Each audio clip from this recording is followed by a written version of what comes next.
ரேண்டமானவனுங்க மட்டும் பேசலங்க. இந்த ரிவ்யூஸ்ன்னு சொல்லிட்டு யூடியூப்ல ரிவ்யூ பண்ணிட்டு இருக்கானுங்க பாருங்க. அவனுங்களும் இதே மாதிரி கொஸ்டின்ஸ் கேட்கறானுங்க. நீங்களாம் எதுக்குடா ஒரு படத்தை ரிவ்யூ பண்றீங்க?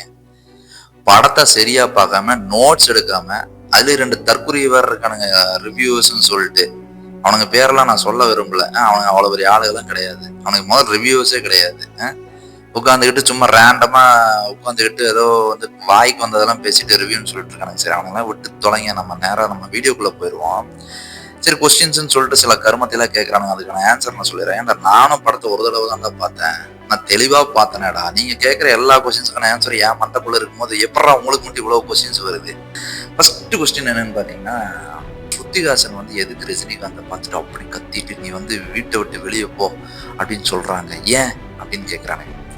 ஏன்னா தெளிவா படம் பார்த்தோம். நான் சொல்றேன் கேட்டுக்கோ.